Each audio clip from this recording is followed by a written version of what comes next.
¿Sabes la cantidad de inmoralidad que hay entre los trabajadores cristianos en todas las denominaciones?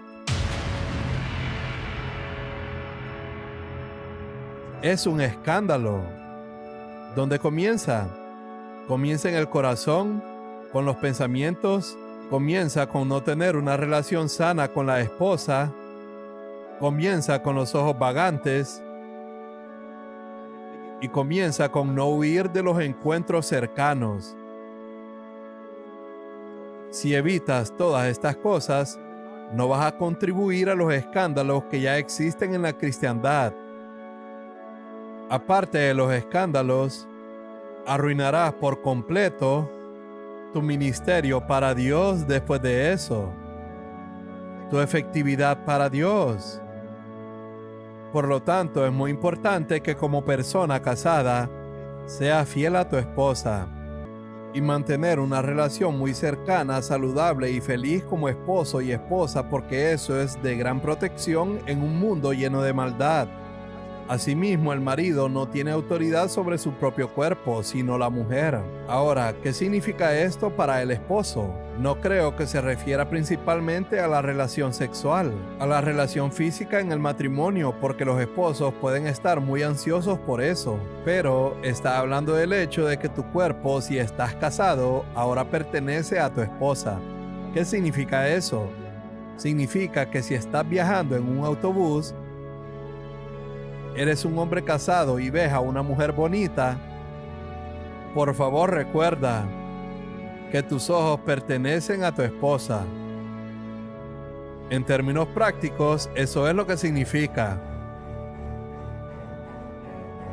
Ya estás casado, ¿por qué estás mirando ahora a esta mujer bonita? No estás considerando tener una segunda esposa, ¿verdad? Tus ojos pertenecen a tu esposa. Si no quieres que tus ojos pertenezcan a tu esposa, no te cases. Entonces puedes mirar a distintas mujeres y decidir con cuál quieres casarte.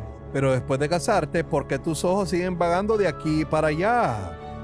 Ese es un versículo muy importante. Tu cuerpo pertenece a tu esposa. Debes ser cuidadoso con tus ojos. Debes ser cuidadoso con tu lengua en la manera en que conversas con otras mujeres. No estoy diciendo de que no debas. Creo que es normal conversar con jóvenes y mujeres, pero es cuestión de cómo lo haces. Puedes hacerlo de una manera coqueta y hay mucho más de eso.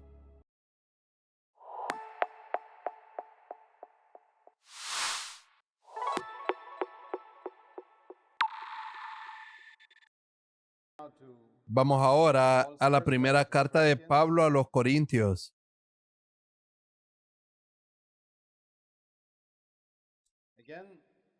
Nuevamente observemos los primeros versículos para conocer cuál es el tema de esta carta. Hay una pequeña frase aquí que me gustaría que miraran y creo que describe el tema y el propósito de esta carta.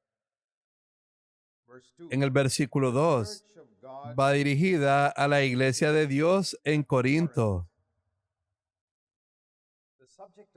El tema de esta carta es el funcionamiento de la iglesia local, la iglesia en una ciudad, en un pueblo o una aldea.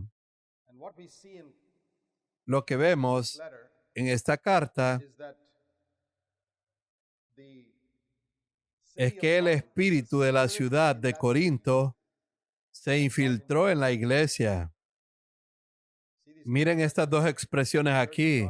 La iglesia de Dios en la ciudad de Corinto y el espíritu de esa ciudad se infiltró en la iglesia, en lugar de que la iglesia influyera en la ciudad. Esto ocurre en muchas iglesias, donde el espíritu del mundo a su alrededor influye en la iglesia, en vez de que la iglesia influya en la sociedad. Y los creyentes en la iglesia son influenciados por el espíritu del mundo, en lugar de ellos influir en sus parientes y en las personas a su alrededor. Así que esto es lo que Pablo escribe en esta carta. Sin embargo, él tiene muchas críticas hacia los corintios, porque estaban sucediendo cosas terribles en esa iglesia. Pero, a pesar de todo eso, Comienza con una nota de gratitud y eso es un muy buen ejemplo para nosotros, incluso en los creyentes, en quienes podamos ver 100 cosas incorrectas. Puede haber una o dos cosas que podamos apreciar. Y siempre digo, no critiques a un hermano a quien nunca hayas apreciado. ¿Entendiste eso? Nunca critiques a un hermano a quien nunca hayas apreciado. Muchas personas intentan ayudar a otros mediante críticas y no logran ayudarlos porque antes de que ese hermano hiciera algo malo, cuando estaba haciendo cosas buenas, nunca lo apreciaron. He usado este ejemplo de una pizarra. Si tengo una pizarra y un trozo de tiza, puedo escribir en esa pizarra y puedes ver lo que estoy escribiendo. Pero si no tengo una pizarra y solo tengo un trozo de tiza, por mucho que escriba cosas correctas en el aire, no podrás ver nada. La pizarra representa la apreciación. Cuando has apreciado a una persona, entonces tomas la tiza blanca de la crítica y escribes. Y esa persona puede ver claramente lo que estás escribiendo. Pero si nunca en tu vida lo has apreciado, no hay pizarra. Y cuando criticas, y puede que tu crítica sea correcta, pero estás escribiendo en el aire, él no puede ver nada y no es ayudado. La mayoría de los creyentes escriben en el aire y por eso no logran nada. ¿Quieres que te muestre una manera más excelente? Ama a esa persona. Cuando veas algo bueno, aprécialo.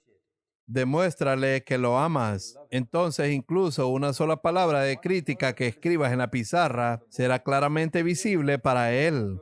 Llegará a su corazón y hará algo al respecto. Y así es como Pablo comienza en el versículo 4. Siempre doy gracias a mi Dios por ustedes y por los dones inmerecidos que les dio ahora que pertenecen a Cristo Jesús. Versículo 5, porque en todo ustedes fueron enriquecidos en Él. Alabado sea el Señor por eso. Y ustedes pueden compartir la palabra de Dios de manera maravillosa, en toda palabra y en todo conocimiento. Aprecio su conocimiento bíblico y la forma en que hablan acerca de Dios. El testimonio acerca de Cristo fue confirmado en ustedes. Doy gracias a Dios por eso. Agradezco a Dios, verso 7, porque son apasionados por los dones espirituales y no son como muchos otros creyentes que no se interesan en ellos. Ustedes en Corinto están ansiosos por tener dones espirituales y los tienen todos porque los buscaron, de manera que nada le falta en ningún don, esperando ansiosamente la revelación de nuestro Señor Jesucristo. Él también los confirmará hasta el fin para que sean irreprensibles. Dios lo hará porque Él es fiel, verso 9, y los ha invitado a que tengan comunión con su Hijo. A medida que lees el resto del capítulo, no podrás creer que esta es una iglesia que tiene muchas cosas equivocadas. Realmente podemos aprender una lección del apóstol Pablo. En muchas de las cartas que escribe, comienza con algo como, ¿saben qué, hermanos? Estoy orando por ustedes. Y lo primero que hago cuando pienso en todos ustedes es agradecer a Dios sinceramente. Porque ustedes que salieron del paganismo han aceptado al Señor. Sé que no son perfectos, pero hay tantas cosas buenas en ustedes que aprecio. Quiero enseñarles a todos ustedes jóvenes una lección. Aprendan a apreciar. ¿Han oído esa historia del maestro que puso una hoja en blanco en la pared con un pequeño punto negro en la esquina? Y les dijo a todos los estudiantes que escribieran cuidadosamente lo que veían. Todos escribieron, puedo ver un punto negro en la esquina. Luego el maestro recogió todos los papeles y dijo, ninguno de ustedes escribió, puedo ver una hoja blanca. Todos solo escribieron, puedo ver un punto negro. Él dice, esa es nuestra naturaleza. Todo es blanco y menos del 1% es negro. Y eso es lo único que ven y mencionan. Esa es nuestra naturaleza humana. También somos así. Cuando miramos a los demás, hay tantas cosas buenas en esos hermanos, en esos creyentes, pero no las vemos. Necesitamos entrenar nuestros ojos para ver cómo Dios ve. Bien, avanzamos. Una de las faltas que Pablo encuentra en ellos es que todos estaban peleando. Él puso la pizarra, ahora va a escribir sobre ella. Él dice, cada uno de ustedes dice, yo soy de Pablo, yo soy de Apolos, otro de Cefas, y otro dice, yo soy de Cristo. Se habían dividido, como diríamos hoy, en denominaciones dentro de la misma iglesia. Mi predicador favorito es Pablo, mi predicador favorito es Apolos, o mi predicador favorito es Pedro. Y los que se creían más santos que los demás, nosotros pertenecemos a Cristo. ¿Creen que los que decían yo soy de Cristo eran realmente más espirituales que los demás? No. Probablemente eran los más problemáticos. Estos eran los que menospreciaban a los demás, diciendo, tú perteneces a Pedro, tú a Pablo, tú a Apolos. Pero ¿sabes a quién pertenecemos nosotros? A Jesús. Así que somos más santos que todos ustedes. Pero ellos también pertenecían a Jesús y necesitaban reconocer que aunque otros creyentes tuvieran un nombre denominacional, podían haber nacido de nuevo y debían valorarlos como hermanos en Cristo. No deben pensar que solo porque asisten a una asamblea no denominacional, ustedes son los únicos que pertenecen a Cristo. Algunos de los que pertenecen a asambleas no denominacionales pueden ser las personas más arrogantes, orgullosas y espiritualmente altivas que hayan conocido. En cambio, algunos creyentes nacidos de nuevo en esas iglesias denominacionales pueden ser personas muy humildes, aunque tengan una etiqueta denominacional. Entonces, Pablo pregunta, ¿acaso Cristo está dividido? ¿Fueron ustedes bautizados en el nombre de Pablo? Nuevamente está tocando el tema de que todos los que han nacido de nuevo no deben crear divisiones basándose en los predicadores. Pablo evitó bautizar a las personas. Lo menciona en el verso 16. Para que nadie dijera, fui bautizado por Pablo, no por algún creyente ordinario. En el versículo 18, Pablo menciona un tema que atraviesa toda la carta a los Corintios. La palabra de la cruz. Esta es la solución para una iglesia carnal como la de Corinto.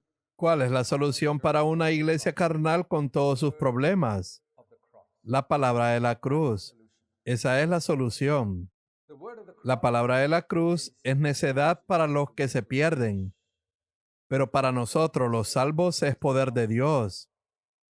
¿Qué es la palabra de la cruz?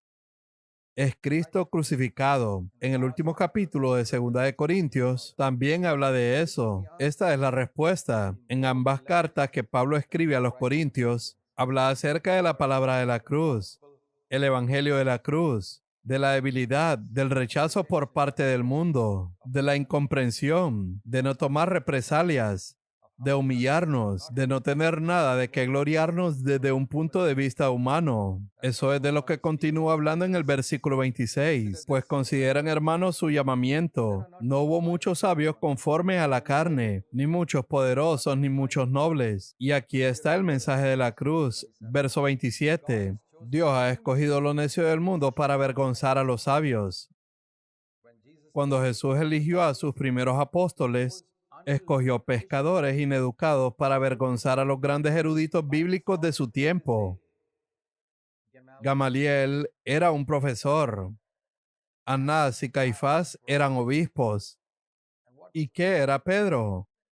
Pedro era un pescador. Y Dios lo escogió. ¿Quién era Santiago y Juan? Pescadores. ¿Sabes cómo son los pescadores? Ve a la costa de Kerala y verás cómo son. Si quieres saber qué tipo de personas eligió Jesús, ineducados, sin estudios formales, Jesús los eligió, trabajadores, sinceros y con corazón abierto. Jesús los eligió para avergonzar a las personas inteligentes de la sociedad religiosa de su época. Hoy en día está haciendo lo mismo.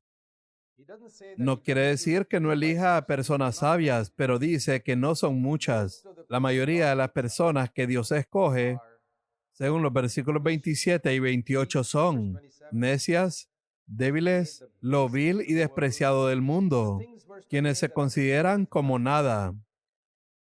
Hermano y hermana, si sientes que perteneces a esta categoría, que eres uno de esos, don nadie. Por eso es que Dios te escogió. Dios se deleita enormemente en usar a los que se consideran como nadie. Si buscas en la historia de la India a los hombres de Dios que han influido en la nación para Cristo y han proclamado su palabra, encontrarás que no eran grandes eruditos, eran personas simples, muy sencillas, no altamente educadas, pero sinceras, como en el primer siglo. Dios las escogió, las ungió con el Espíritu Santo y les dio un ministerio. Esto es algo que debemos recordar. ¿Por qué?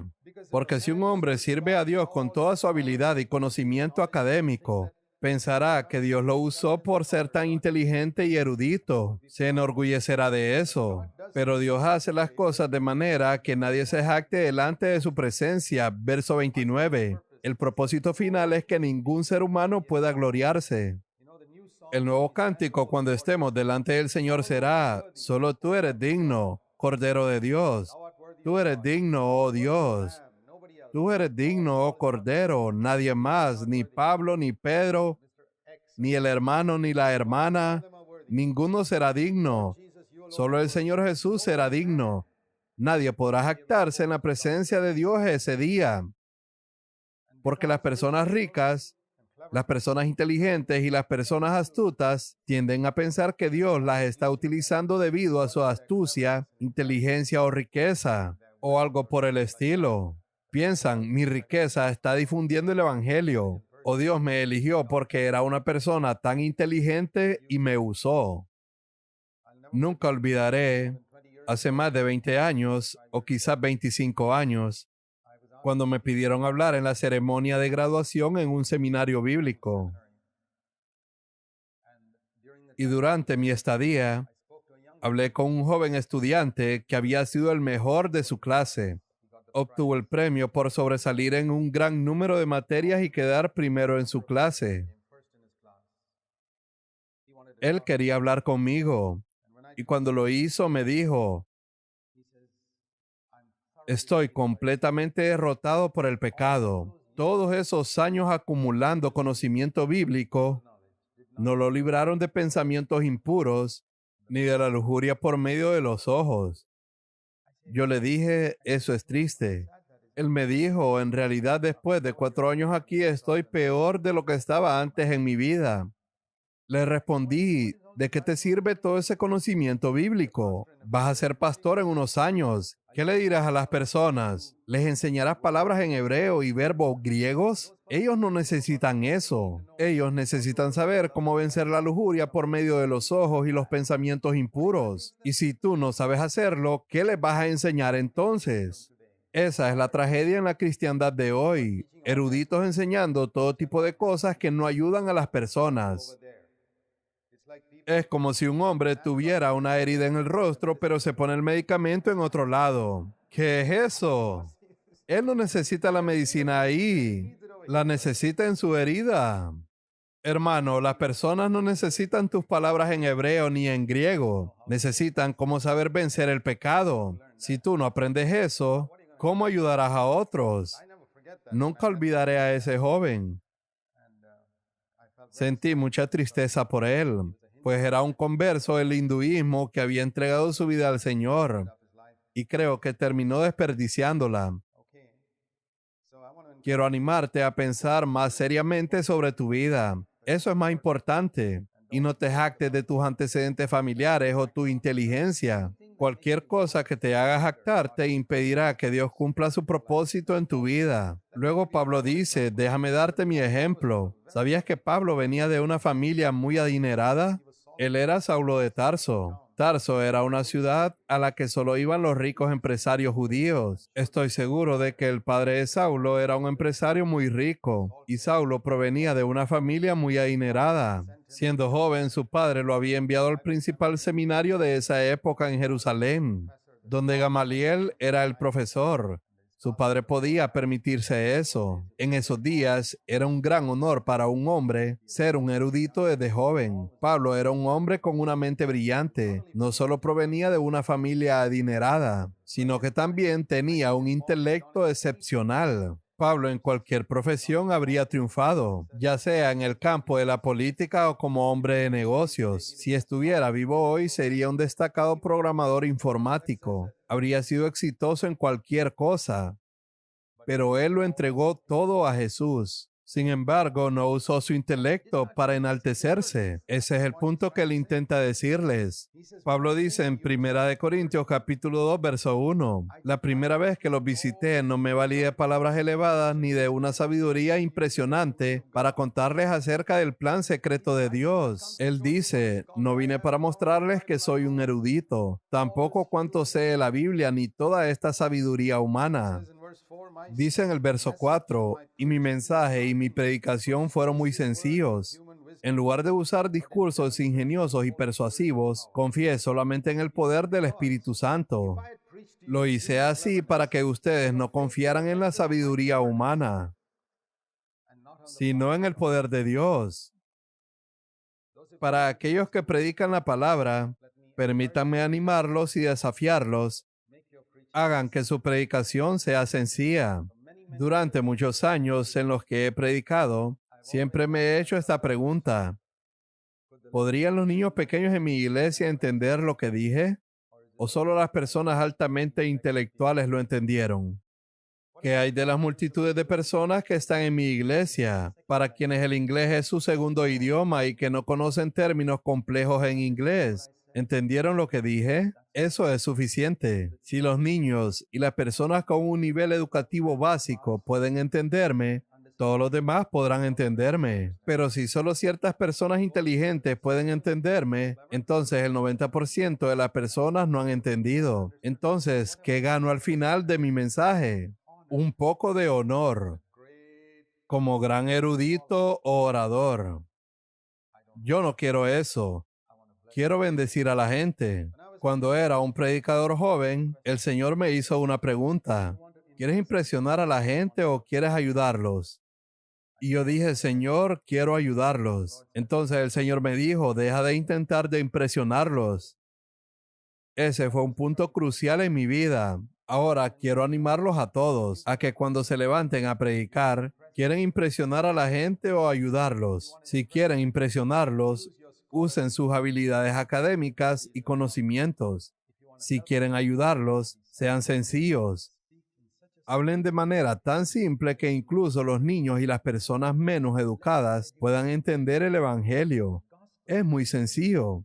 Jesús fue un hombre muy sencillo. Cuando Jesús hablaba, los niños podían entender. Cuando Jesús hablaba, todos podían entender. El 100% de las personas lo entendían. Pero hoy, cuando muchos predican en círculos cristianos, muy pocos entienden.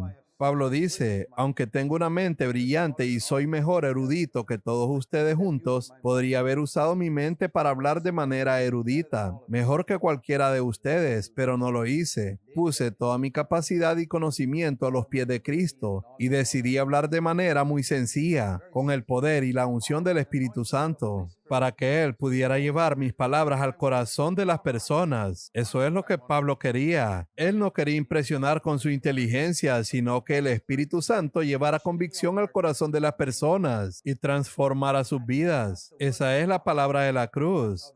Así funciona la cruz en nuestras vidas. Pero otra cosa que Pablo también señala es, así que yo, hermanos, como a niños en Cristo, les di a beber leche. Primera de Corintios capítulo 3, verso 1 y 2. ¿Sabes? Cuando estás predicando a las personas, también tienes que reconocer cuál es su nivel espiritual. Por ejemplo, si hablas con cristianos maduros que son hombres piadosos, debes hablarles de una manera. Pero si hablas con personas que son apenas bebés en Cristo, tienes que hablarles a su nivel. Pablo reconoció eso. Dijo que los corintios aún eran bebés. Habían sido creyentes por muchos años, pero no habían crecido, por lo que debía hablarles a su nivel. Por eso les dice en el verso 2, les di a beber leche.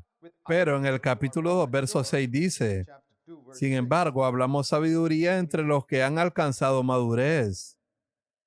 Con ellos podía hablar de cosas más profundas. como dividir el alma y el espíritu. Pero con estas personas tenía que hablar de cosas simples, como vencer los pensamientos impuros, la ira, cosas muy elementales. Les daba leche porque era lo único que podían tolerar. Sin embargo, añade que incluso cuando hablaba con personas maduras, no intentaban hablar de una forma astuta según el mundo. No se trataba de una sabiduría de esta era, 1 Corintios 2, verso 6, sino de la sabiduría de Dios, versículo 7. Así que debemos tener eso en mente. Ahora, esta sabiduría de Dios, como dice en el verso 9, no puede ser vista por el ojo humano, ni oída por el oído humano, ni entendida por el corazón humano. Pero en el versículo 10 dice que debe ser revelada por el Espíritu Santo. Ahí es donde no importa si somos inteligentes o no, si tenemos mentes brillantes o sencillas, porque es revelación del Espíritu Santo. Por eso, a lo largo de los años, vemos que Dios ha usado a personas muy simples para un ministerio excepcional, llevando a muchos al Señor por medio de estas personas que no son eruditas. Incluso si observas hoy alrededor de la India, ¿qué hacen los grandes eruditos bíblicos? Ellos no van a las aldeas para traer a las personas a Cristo. Ellos van a grandes conferencias de evangelismo, presentan documentos y reportes y así se convierten en directores de grandes organizaciones. ¿Quiénes son los que hacen el verdadero trabajo en la India? Las personas sencillas, llenas del Espíritu Santo, que van a las aldeas, traen personas a Cristo y las establecen en el Señor. Ese es el trabajo real. Por eso digo, dejen que los inútiles vayan a todas esas conferencias, se sienten en comités y sean dictadores. Tú encárgate de edificar la iglesia trayendo personas al Señor. Eso es lo que yo quiero hacer toda mi vida. No quiero perder el tiempo sentándome en reuniones presentando informes y documentos. Quiero traer personas al Señor y establecerlas en una iglesia. Eso es lo que Pablo hizo y ese es nuestro llamado.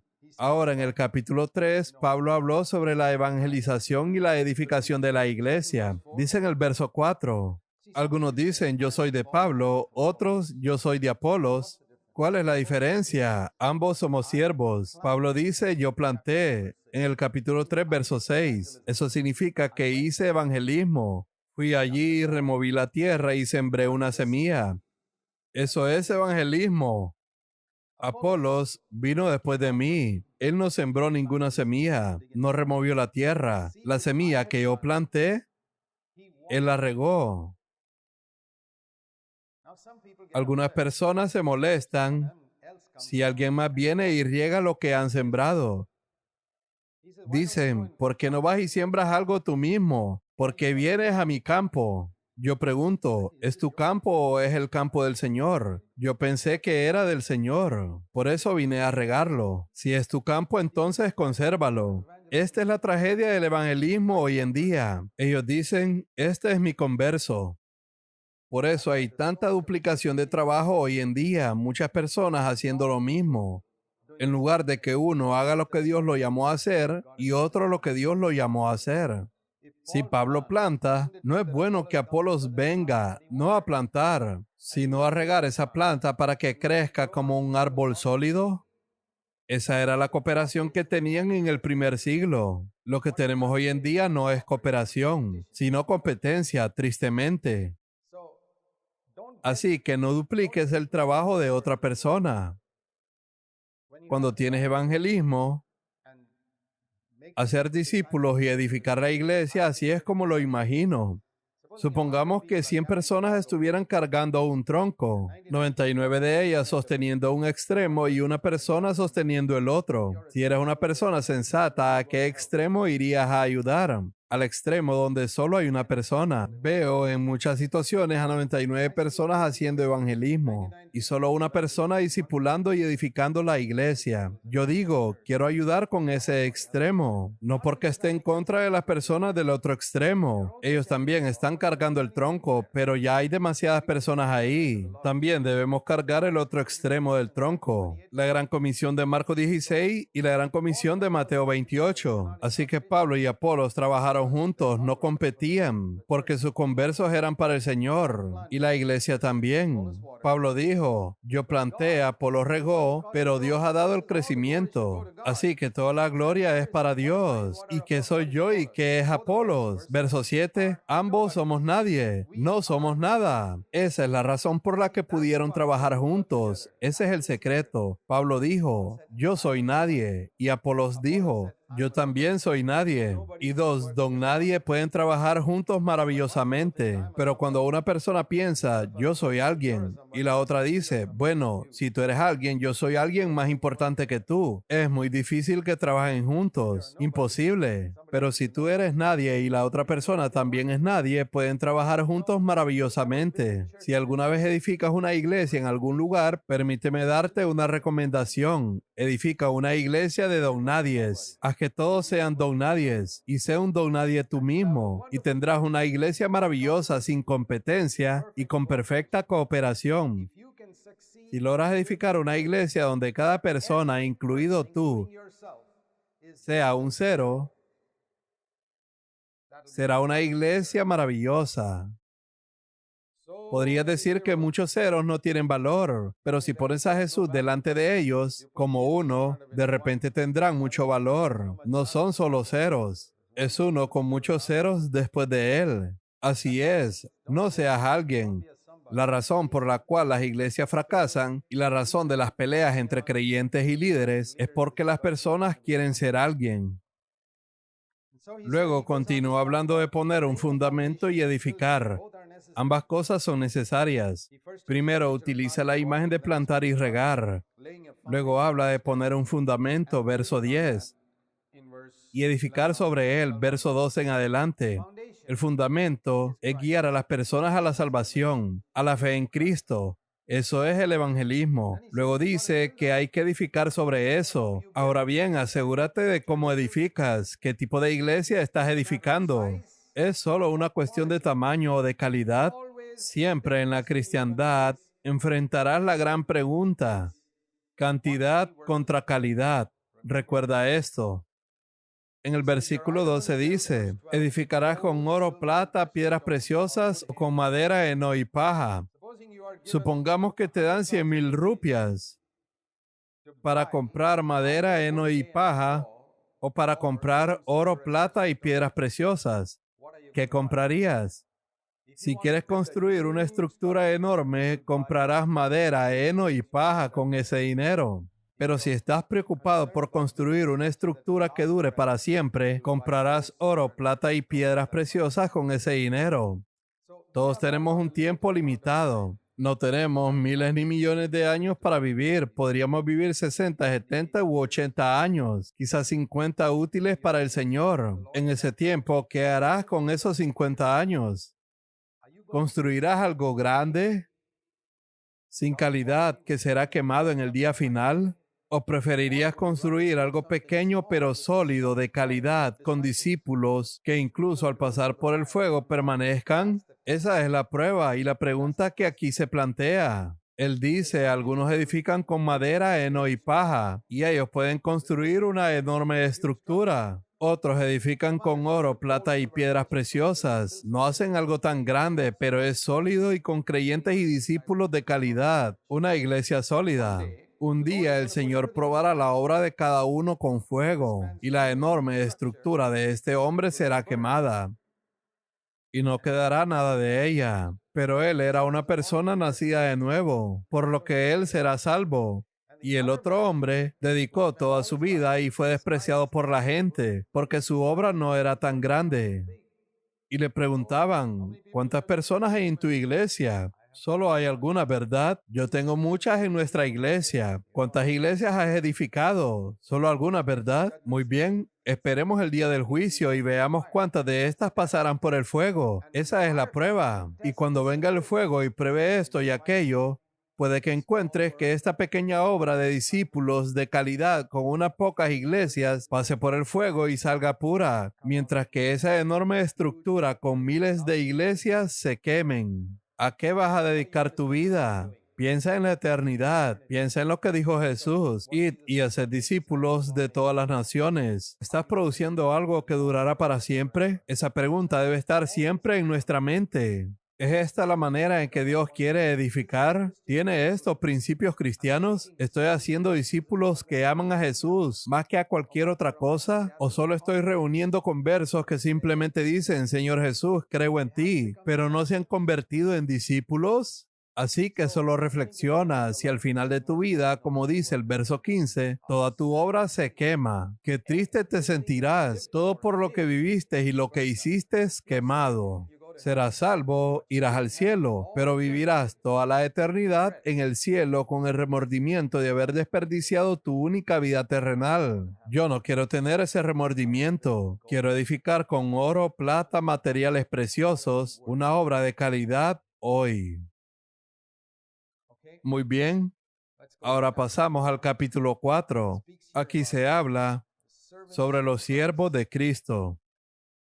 En el versículo 2 dice, lo que se requiere además en los administradores es que cada uno sea hallado fiel. Dice en la Biblia, traducción viviente, lo más importante de un siervo es que haga exactamente lo que su amo le dice. Es un principio muy importante en la obra cristiana. No hacer muchas cosas, sino lo que el amo te ha dicho que hagas. Tienes que esperar en Dios y decir, Señor, ¿cuál es tu ministerio para mí? Y voy a hacer eso. Lo más importante en un siervo es, por ejemplo, si está en mi casa, no quiero que corra por todos lados haciendo muchas cosas durante el día. Quiero que haga lo que le digo. De lo contrario, cuando lo necesite, estará ocupado haciendo otra cosa. Muchos trabajadores cristianos a tiempo completo son así. Cuando el Señor quiere que hagan algo, ellos ya han hecho sus propios planes. No tienen tiempo para esperar en Dios y saber cuál es su voluntad para ellos. Así que aprende a esperar en el Señor. Lo más importante de un siervo es escuchar lo que su amo está diciendo y hacer eso.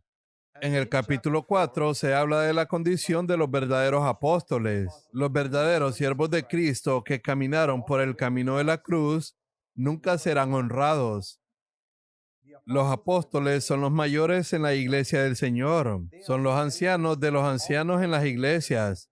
Los que plantan iglesias establecen ancianos y guían a los ancianos de las iglesias. ¿Cómo son considerados por el mundo?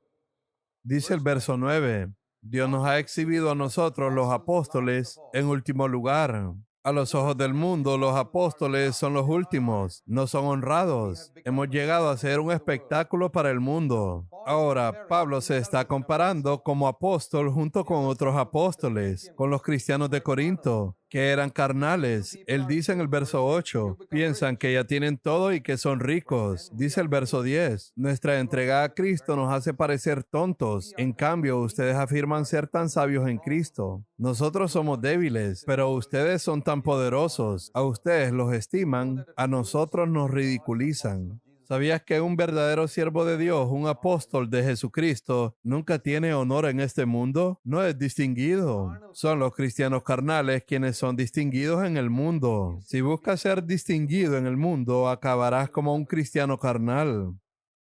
Dice en el verso 11, incluso ahora pasamos hambre y tenemos sed y nos falta ropa para abrigarnos. Un verdadero apóstol de Cristo nunca se hace rico predicando el evangelio. Donde veas a un hombre que se ha hecho rico predicando el evangelio, puedes estar seguro de que no es un apóstol de Cristo. Un hombre que ha comprado casas y tierras para él y su familia predicando el evangelio no es un apóstol. Un hombre que puede comprar autos costosos con el dinero que recibe por predicar el evangelio no es un apóstol. No, él es solo un cristiano carnal como los de Corinto. Pablo podría haber hecho mucho dinero, pero no lo hizo. Un verdadero siervo de Dios no gana dinero predicando el evangelio. Recibe regalos para sobrevivir, como lo hicieron Jesús y los apóstoles, pero no para hacerse millonarios. Sin embargo, hoy ves exactamente lo contrario en el cristianismo de la India. Es por eso que mi respeto hacia todos estos que se hacen llamar predicadores, que predican sobre hablar en lenguas y del bautismo del Espíritu Santo es nulo, completamente nulo. Tengo mucho más respeto por algunos de esos sacerdotes católicos romanos que van al norte de la India y viven muy sencillamente. que por estos predicadores que dicen hablar en lenguas y se hacen ricos por predicar el evangelio. Luego andan visitando el Golfo y construyendo casas y tierras aquí. Mira al apóstol Pablo. ¿A quién vas a seguir?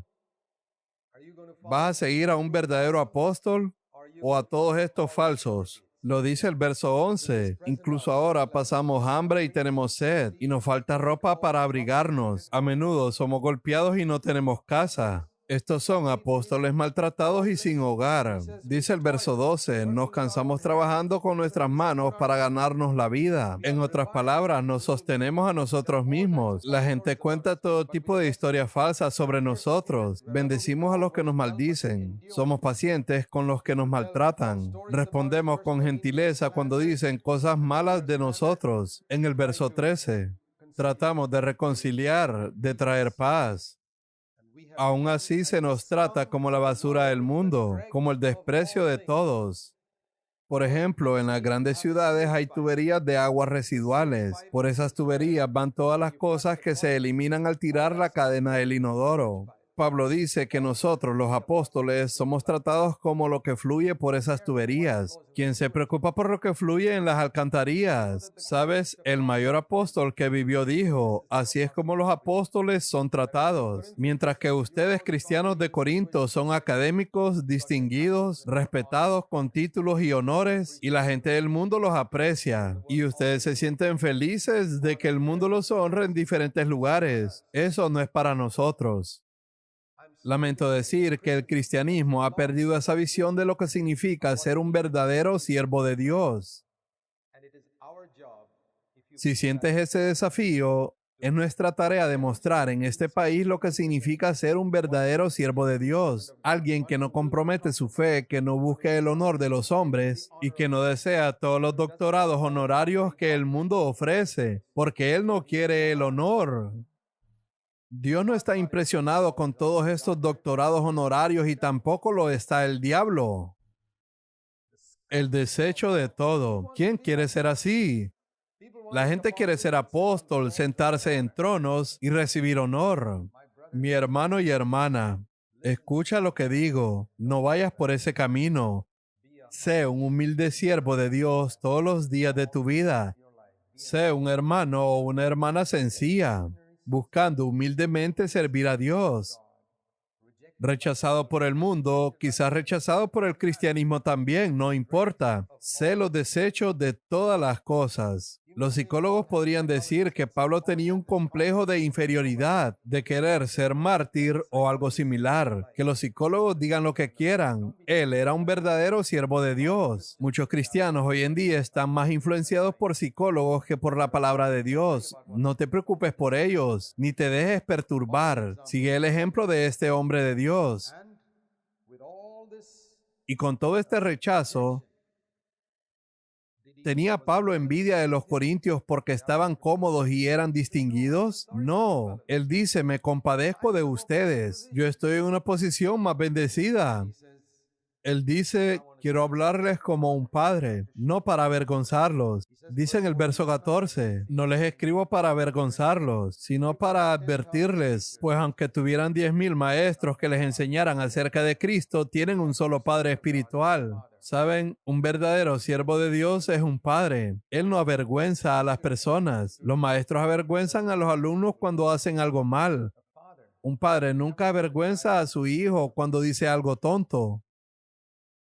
Un verdadero siervo de Dios debe ser un padre. Y él dice, ustedes pueden decir muchas cosas maravillosas, pero cuando vaya a verlos no voy a escuchar esas palabras ingeniosas. Quiero ver cuánto poder hay en su vida. Pablo dice en el verso 19, estoy impresionado por el poder, no por las palabras. Verso 20, porque el reino de Dios no es en palabras, sino en poder. El poder es la clave. ¿Cuánto poder tienes? Pablo dice, eso es lo que quiero saber. Muy bien, ahora vamos al capítulo 5, donde Pablo debe enfrentar la inmoralidad dentro de la iglesia en Corinto. Y es un capítulo muy importante porque a veces es necesario enfrentar el pecado no arrepentido. Cuando las personas persisten en su pecado, en los primeros 4 capítulos, Pablo establece el fundamento de lo que significa ser un verdadero siervo de Dios y habla sobre la palabra de la cruz.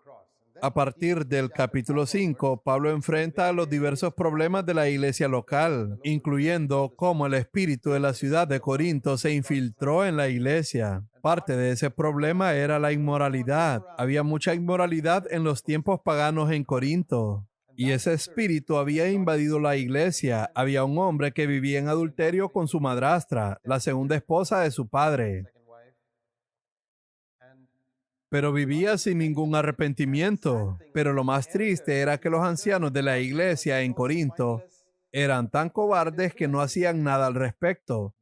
Carecían de valor moral y convicción para expulsar a ese hombre. Ellos querían ser populares. Ya sabes, a veces pierdes tu reputación cuando expulsas a alguien de la iglesia. La gente dice, ese anciano es muy severo, y ellos no querían esa reputación por ser estrictos. He visto siervos de Dios así, que siempre aman más su reputación que la pureza de la iglesia. Siempre están preocupados por ser populares. Son más como políticos dentro de la iglesia. Quieren ser populares, quieren ganarse el favor de todos, y no les importa la pureza de la iglesia. Cuando tienes un político como ese, como anciano o pastor, terminas con una iglesia en caos. Eso fue lo que pasó en Corinto, porque los ancianos no expulsaron a ese hombre. ¿Acaso no es evidente para todos si un hombre está viviendo en adulterio con su madrastra, eso es pecado? Porque nadie fue a reprenderlo, porque buscaban honor, y tal vez era un hombre rico. Tengo el presentimiento de que era un hombre muy rico. Si hubiera sido un hombre pobre, estoy seguro de que esos ancianos lo habrían reprendido de inmediato. Pero él debía ser un hombre rico e influyente y pensaron, él da una gran ofrenda a la iglesia. Mejor no lo molestemos. Estos son los tipos de pensamientos que pasan por tu mente cuando lideras una iglesia.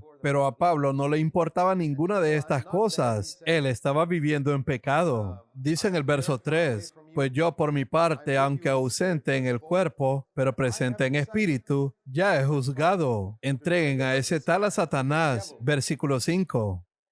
Para la destrucción de su carne, a fin de que su espíritu sea salvo en el día del Señor Jesús. Y él dice en el verso 13, expulsen al malvado de entre ustedes. A esto se le llama excomunión. A veces es necesario sacar personas de la iglesia, pero Jesús dijo en Mateo capítulo 18, primero ve y habla con él a solas. Luego dice que 2 o 3 ancianos deben ir y hablar con él. Y si él no escucha después de esos pasos y continúa en pecado, Jesús dijo que se debe decir su pecado a toda la iglesia y expulsarlo, tratándolo como a un pagano.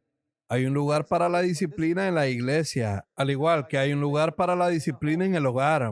Un hogar donde los niños no son disciplinados será un hogar caótico, y una iglesia donde las personas no son disciplinadas será una iglesia caótica. En un hogar sin disciplina, los niños tomarán el control, y el padre tendrá que quedarse en un rincón. Y en una iglesia sin disciplina, los ancianos tendrán que quedarse en un rincón y los demás tomarán el control. Esto es exactamente lo que ha sucedido en muchos lugares, porque el anciano busca popularidad en lugar de establecer la iglesia sobre principios divinos de santidad. ¿Y qué significa entregar a esta persona a Satanás?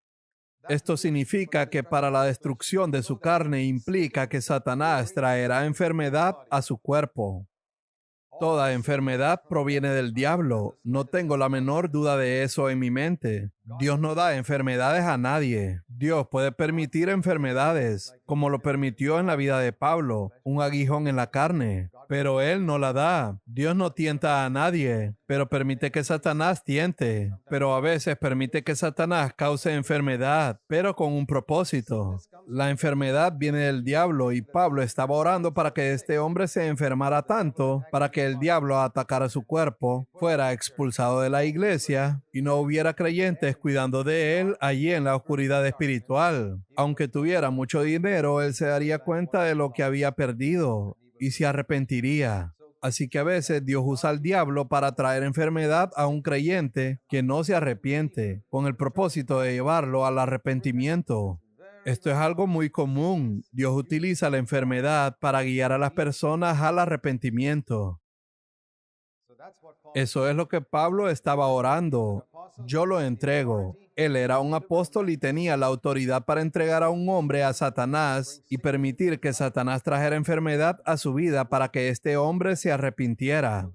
Aunque el mundo lo trataba como desecho, a los ojos de Dios Pablo tenía autoridad y el diablo le temía, incluso si el mundo lo despreciaba.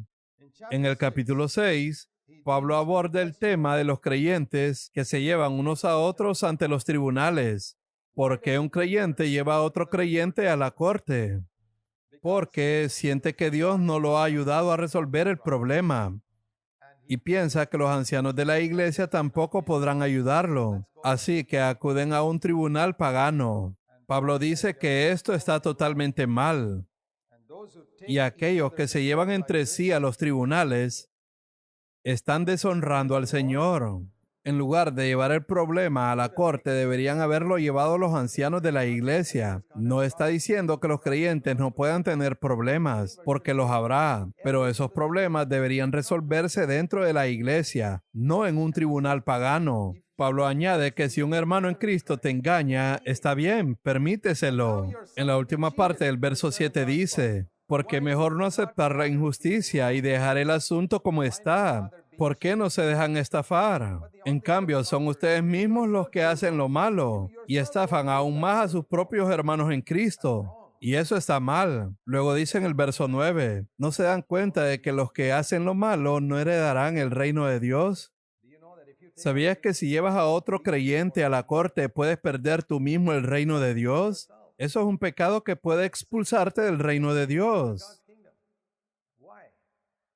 ¿Por qué? Porque estás trayendo una deshonra pública al nombre de Jesucristo al llevar a otro creyente a la corte delante de inconversos, precisamente a aquellos a quienes les quieres compartir el evangelio para que entren en el reino de Dios.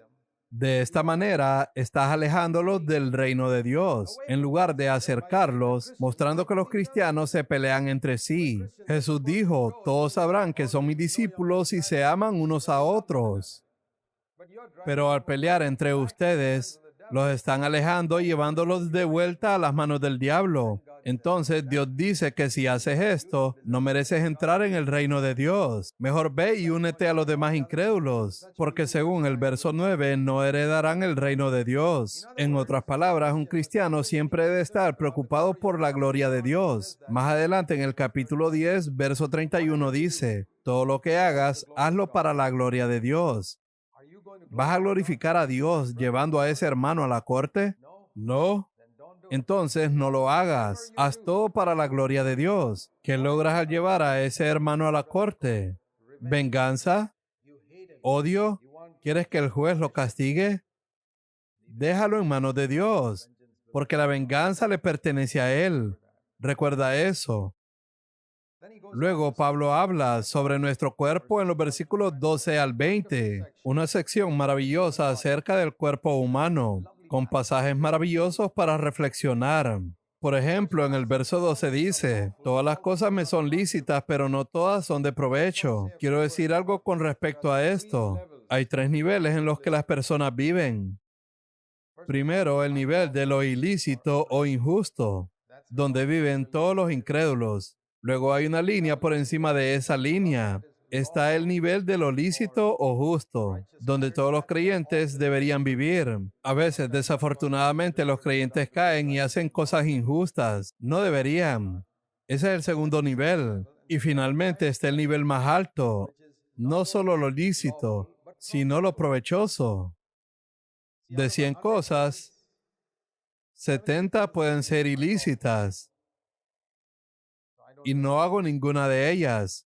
Las otras 30 pueden ser lícitas y puedo hacer cualquiera de esas, pero de esas 30 solo 10 pueden ser provechosas. Así que un cristiano de corazón íntegro hace solo esas 10 cosas. Un cristiano a medias hace 30 y un cristiano mundano o un incrédulo hace las 100. Esta es la diferencia. Tú tienes una elección. Si eres un cristiano íntegro, nunca caerás en cosas inferiores o injustas. Harás lo que es lícito. Pero si quieres ser un siervo íntegro y efectivo de Dios, Incluso entre las cosas lícitas, deberás elegir aquellas que son provechosas. Por ejemplo, si vas a ver películas inmorales o leer libros indecentes, esas son cosas ilícitas. El 70% de las cosas que no puedes hacer. Pero hay un 30% de cosas que puedes hacer en el mundo que son lícitas y buenas, y tú decides hacer esas cosas. Pero incluso dentro de eso hay muchas formas en las que podrías pasar el día. Podrías ir de excursión, hacer un picnic, hacer muchas cosas buenas. Sin embargo, si pasas cada día de esa manera, no serás un siervo útil para Dios. También podrías pasar parte de ese día en ayuno y oración. Elige las cosas que son provechosas. En la lectura hay muchas cosas que podríamos leer. Podríamos pasar horas leyendo el periódico y solo unos minutos leyendo la Biblia, o unos minutos leyendo el periódico y horas leyendo la Biblia. No hay nada de malo leer el periódico. Es bueno saber lo que ocurre en el mundo, pero es una cuestión de proporción. Puede que no estés pecando al pasar 2 horas leyendo el periódico, pero luego no tendrás suficiente tiempo para leer la Biblia. Podrían haber muchas situaciones como estas. Por ejemplo, el dinero. Al igual que con el tiempo, hay formas ilícitas de gastar dinero haciendo cosas incorrectas, cosas que nunca debemos hacer. Pero entre todas las maneras lícitas de gastar dinero, solo hay unas pocas en las que el dinero puede ser usado de manera provechosa. Un cristiano de corazón íntegro gasta su tiempo y su dinero provechosamente. Debe ser selectivo. Este es el secreto de la vida. De todas las cosas lícitas que puedo hacer con mi tiempo, selecciono estas y son las que voy a hacer. De todas las formas lícitas de las que puedo gastar mi dinero, selecciono estas y son la forma en que voy a gastar mi dinero. Ese es el hombre que contará para Dios. Luego habla del cuerpo en los versículos 13 al 20. Dice, los alimentos para el estómago y el estómago para los alimentos, pero Dios destruirá a ambos. En la última parte, el verso 12 dice, yo no me dejaré dominar de ninguno. Si quieres ser un siervo de Dios, no debes ser dominado por el amor a la comida. Si amas la comida y eres dominado por ella, puedo decirte en el nombre de Jesús que nunca serás un siervo útil de Dios. Tienes que liberarte de ese hábito. Y ahí es donde el ayuno nos ayuda. Luego habla sobre el cuerpo, y quiero decirte algunas cosas maravillosas sobre el cuerpo en los versículos 15 al 20. Dice que nuestros cuerpos, en primer lugar, son miembros de Cristo. Tu cuerpo es un miembro de Jesucristo, así que no lo unas a una ramera ni permitas que se una a la inmoralidad. Tu cuerpo debe ser, como dice en la última parte del verso 13, es para el Señor. Y aquí hay una promesa maravillosa que realmente amo y la he reclamado personalmente durante muchos años. Si mi cuerpo es para el Señor es para mi cuerpo. ¿Sabes eso? Si dices, Señor, mi cuerpo de pie a cabeza, mis ojos, mi lengua y todo es para ti, entonces el Señor es para mi cuerpo, no solo para mi espíritu. Él está para mi cuerpo. Él mantendrá mi cuerpo en buen estado para servirle mientras Él quiera que lo haga. Los jóvenes se cansarán, pero los que esperan en el Señor y entregan sus cuerpos a Él, se elevarán como águilas en el cielo. Verso 19. ¿O no saben que el cuerpo es el templo del Espíritu Santo? Porque han sido comprados por un precio. Por tanto, verso 20, glorifican a Dios en su cuerpo. Es un pasaje maravilloso sobre el cuerpo, en el que quiero animarte a meditar, porque necesitamos un cuerpo para servir a Dios y necesitamos un cuerpo saludable para hacerlo. Mucha gente habla de sanidad, pero yo quiero hablarte de salud. La salud es mejor que la sanidad. La prevención es mejor que la cura. Es mejor no comer demasiado a ser glotón, enfermarse y luego pedirle al Señor sanidad. Es mejor no comer tanto, ser disciplinado y no enfermarse. ¿No es la salud mejor que la sanidad? Deja que el Señor no sea solo tu sanador, sino también tu salud. ¿Cuántas veces has escuchado que el Señor debería ser tu salud? Escuchamos que el Señor es nuestro sanador, pero la prevención es mejor que la cura. Entrega tu cuerpo totalmente al Señor y dile, Señor, tú eres mi salud, eres la salud de mi cuerpo. Y mientras tú quieres que te sirva, aquí estoy disponible. Quiero glorificar a Dios no solo en mi espíritu y alma, sino también en mi cuerpo, porque he sido comprado por Dios para ser suyo. Mi cuerpo le pertenece a Él. Debo desocupar la casa porque Él la ha comprado. Así como desocupamos una casa cuando alguien la compra. Todos debemos entregar nuestro cuerpo y decirle, Señor, tú eres el dueño, tómalo. Es un pecado vivir en una casa que alguien más ha comprado. Entrégale tu cuerpo al Señor. Volvamos ahora a la palabra de Dios. Vayamos a Primera de Corintios en el capítulo 7.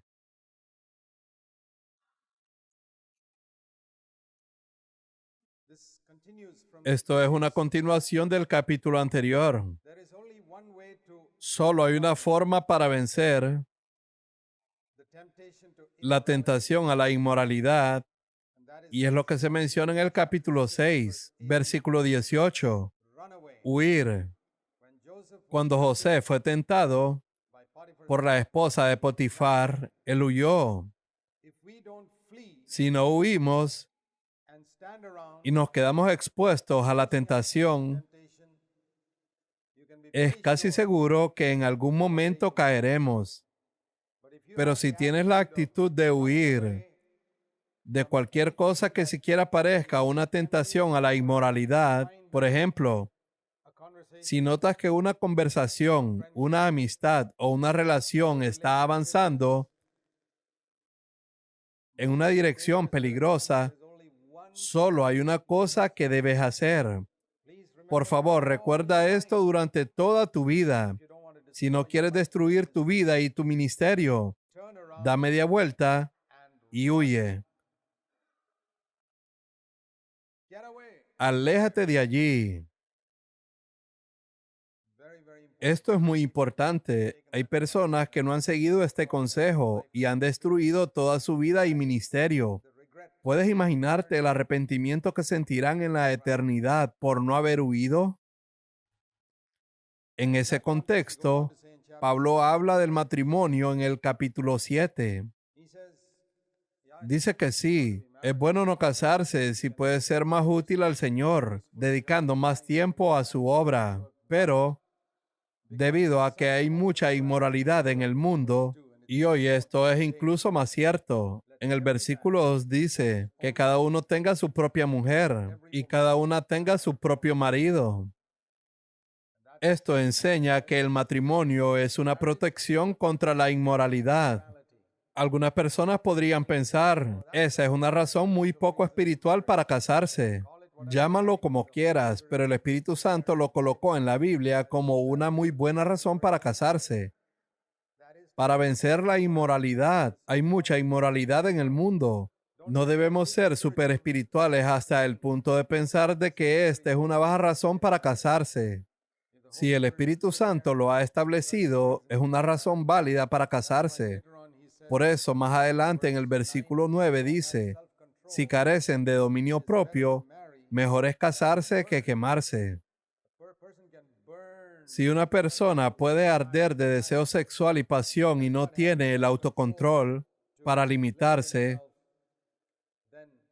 entonces es mucho mejor casarse y evitar ese deseo y la tentación innecesaria. La Biblia es muy realista y práctica. No enseña una vida de ermitaño en la que te alejas del mundo, en algún tipo de monasterio o bosque. Tú vives en medio del mundo tal como Jesús vivió, llevando una vida ordinaria con tu esposo o esposa.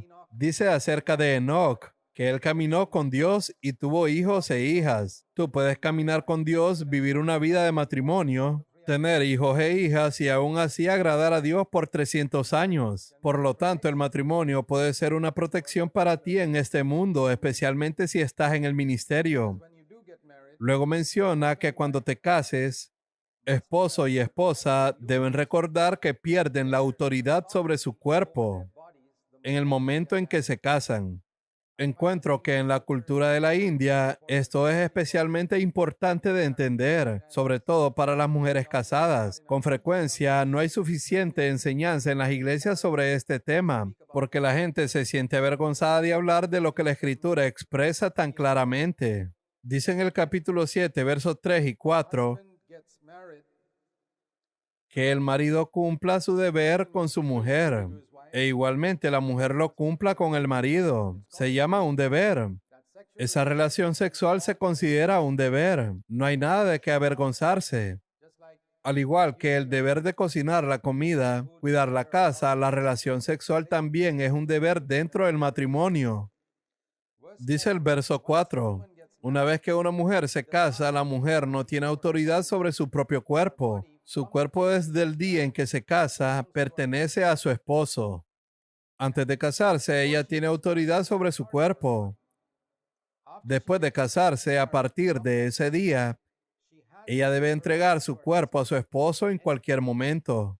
Ahora fíjense en esta parte. A veces los esposos están muy ansiosos por hacer que sus esposas entiendan su responsabilidad, pero ellos no reconocen sus propias responsabilidades como esposos. El mismo versículo dice: asimismo, el marido no tiene autoridad sobre su propio cuerpo, sino la mujer. Ahora, ¿qué significa esto para el esposo? No creo que se refiera principalmente a la relación sexual, a la relación física en el matrimonio, porque los esposos pueden estar muy ansiosos por eso. Pero está hablando del hecho de que tu cuerpo, si estás casado, ahora pertenece a tu esposa. ¿Qué significa eso? Significa que si estás viajando en un autobús, eres un hombre casado y ves a una mujer bonita, por favor recuerda que tus ojos pertenecen a tu esposa. En términos prácticos, eso es lo que significa.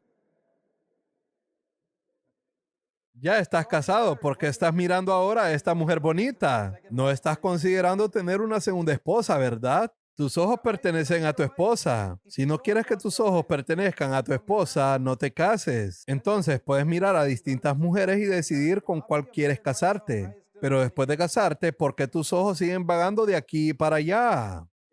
Ese es un versículo muy importante. Tu cuerpo pertenece a tu esposa.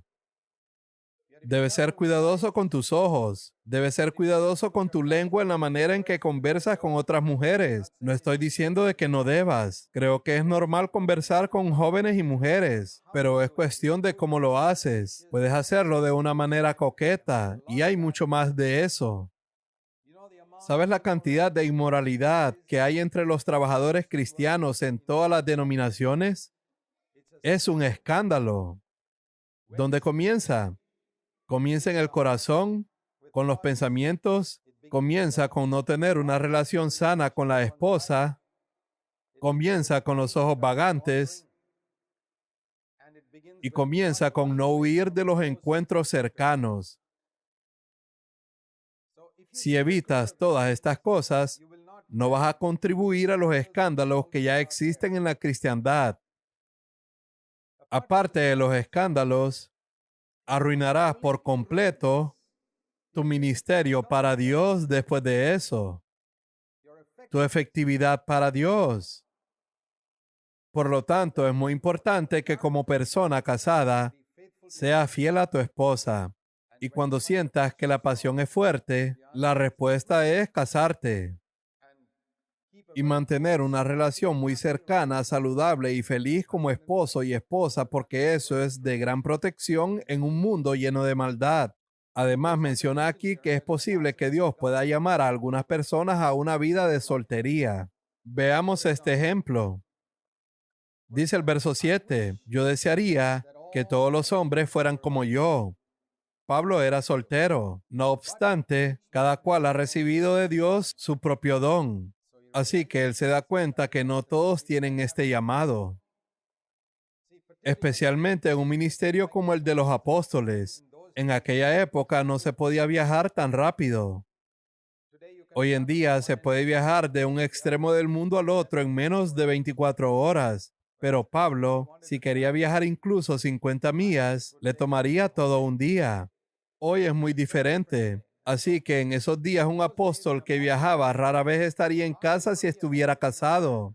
Por eso se menciona que algunos apóstoles llevaban a sus esposas con ellos. Así que en tales situaciones, Pablo dice que es bueno que un apóstol sea soltero. Hoy también podría haber ciertas situaciones en las que sea bueno que alguien permanezca soltero, pero quizás sea menos del 1% de los casos, debido a los cambios en las circunstancias. Otro factor en aquel entonces era la persecución. Había mucha persecución en esa época, y por eso Pablo también animaba a las personas a estar solteras. Ahora quiero mostrarte este versículo, la última parte del verso 35. Dice que la razón por la cual él quiere animarlos a considerar la vida de soltero es básicamente esta: para asegurar su constante devoción al Señor. Anteriormente, él dice que si vives en este mundo, no puedes permitirte preocuparte por todo lo que pasa en el mundo. Verso 30. Está bien, puede haber ciertos momentos y cosas que suceden y tienes que llorar, pero no sigas llorando para siempre. Termina con ello. Y a los que se regocijan, no se dejen apartar tanto por la alegría de las cosas terrenales. Tal vez construyes una nueva casa y te emocionas mucho con eso. Está bien emocionarse un poco, pero supéralo y sigue sirviendo al Señor. Y si compras algo, no te obsesiones con lo que has comprado. No te dejes absorber por nada en este mundo. Eso es básicamente lo que está diciendo. En el versículo 29 dice que incluso si estás casado, no permitas que tu esposa y tu vida en el hogar sea todo para ti. Hay trabajo que hacer para el Señor. Y recuerda, verso 35, tu devoción al Señor debe ser sin distracciones. El Señor debe ocupar el primer lugar en tu vida. Quiero que notes otra cosa que Pablo menciona aquí. Más de una vez dice palabras como estas. Verso 25, en cuanto a las vírgenes, no tengo mandamiento del Señor, pero doy mi opinión. En otra parte dice, yo digo, en el verso 8, entonces deberían casarse, pero a los demás digo yo, no el Señor. Verso 12. Y en otra parte dice, pero esto es lo que dice el Señor, no yo. Así que Pablo distingue de todo este capítulo las cosas que son un mandato del Señor y aquellas que son su opinión. Ahora es muy saludable que todos los siervos de Dios hagan como Pablo hizo aquí en el versículo 25. Distingan entre los mandatos del Señor y sus opiniones cuando predican. No hay nada malo en dar tu opinión, pero asegúrate de no confundir tu opinión con los mandatos del Señor. Deja en claro para las personas, esto es un mandato de Dios y esto es mi opinión. Esto no es lo que Dios ha mandado, es solo mi opinión. Y al final del capítulo, en el versículo 40, él dice, en mi opinión, y agrega, creo que yo también tengo el Espíritu de Dios. Observa la humildad de este hombre. Su opinión es una opinión piadosa, pero no tiene esa arrogancia que tienen algunas personas hoy en día cuando dicen, así dice el Señor. Él dice, yo creo que tengo el Espíritu de Dios y te diré esto. Después de ser creyente durante tantos años, prefiero escuchar a un hombre que dice, creo que tengo el Espíritu de Dios, antes que a alguien que dice, así dice el Señor. Porque he descubierto que casi todas esas personas que dicen, así dice el Señor, en realidad el Señor no está hablando en absoluto, solo son ellos mismos. Pero cuando un hombre es lo suficientemente humilde como para decir, bueno, hermano, creo que tengo el Espíritu cuando digo esto. La mayoría de veces Dios habla a través de personas humildes como esas. Y prefiero escuchar a un hombre así que a alguien que imagina con arrogancia ser el portavoz de Dios. Muy bien, en el capítulo 8, él está hablando sobre cómo usar nuestra libertad para hacer lo que queramos sin perjudicar a los demás. Verás, en aquellos días, toda la carne que se vendía en el mercado era colgada frente a los ídolos, en el templo de los ídolos. y luego se vendía. Así que tenías que ser vegetariano en esos días para no comer carne ofrecida a los ídolos. No había otra carne. Tenías que ser vegetariano. En Romanos capítulo 14 también habla de eso. Algunos creyentes decían, nunca voy a comer carne ofrecida a los ídolos. Muy bien. Así que eran vegetarianos toda su vida. Otros decían, ¿qué es un ídolo? Alguien toma un trozo de madera, lo talla y lo coloca allí, luego cuelga algo de carne frente a él. No hace ninguna diferencia para mí. Ya sea que se cuelgue frente a ese bloque de madera o cualquier otra cosa, no hay ídolo. Yo creo en un solo Dios, el Padre de nuestro Señor Jesucristo. Doy gracias por esta carne y la como. Ellos también estaban en lo correcto. Y aquí Pablo está diciendo, sí, ambas opiniones son posibles. Y él menciona en Romanos capítulo 14, cada cual esté plenamente convencido según su propio sentir. Esto a veces lo enfrentamos aquí en la India. Algunas personas te dan algo, han sido ofrecidos a ídolos o no, no lo sabes. Bueno, Pablo dice, más adelante en 1 Corintios capítulo 10, verso 27, si algún incrédulo en el versículo 27 los invita y quieren ir, coman de todo lo que les pongan delante sin preguntar nada. De lo contrario, puede que no disfrutes esa comida.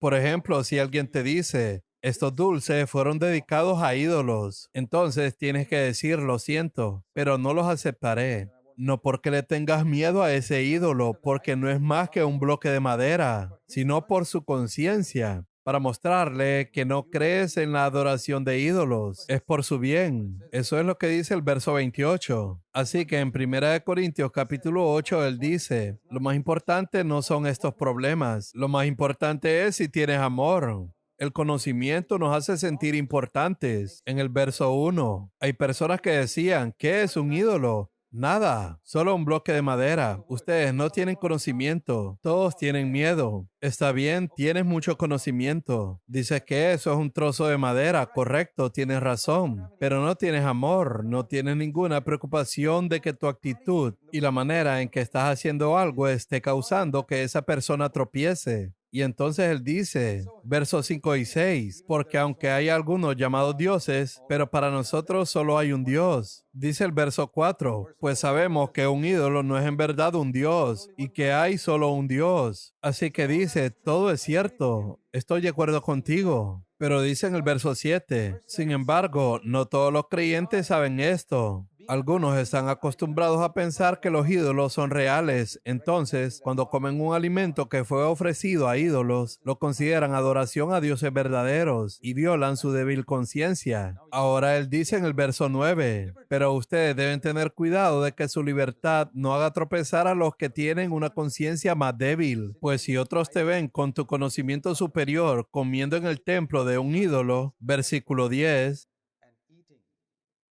porque dices, ¿qué es el ídolo? Solo es un trozo de madera. Y esta persona, cuya conciencia es débil, hará lo mismo que tú haces, pero él tendrá un problema al hacerlo.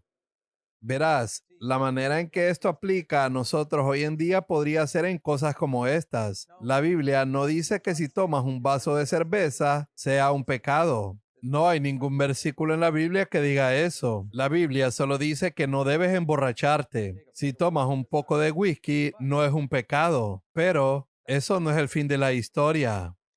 Supongamos que otra persona te ve bebiendo un poco de whisky o una cerveza y tú te detienes después de medio vaso porque tienes autocontrol. Esa persona te ve como un líder o un hermano piadoso y piensa, si él puede beberlo, entonces debe estar bien. Esa persona también comienza a beber, pero él no tiene el autocontrol que tú tienes y empieza a tomar más y más y más hasta que se convierte en un borracho. ¿Quién lo llevó por el camino de la embriaguez?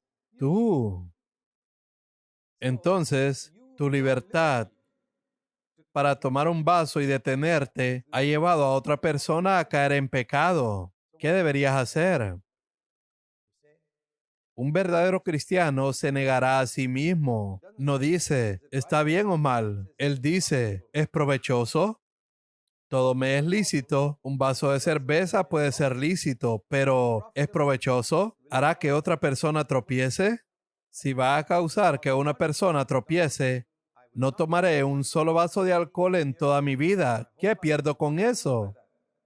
Hay muchas otras cosas que puedo beber porque me importa esa persona. Eso es amor. Él dice en el verso 1, no vivan según su conocimiento, porque el conocimiento solo los hará arrogantes, pero el amor es lo que edifica. Por favor, recuerden esa regla. A causa de tu conocimiento superior se destruirá un creyente, por quien Cristo murió. En el verso 11. Esto también se aplica a muchas cosas. Debemos ser cuidadosos.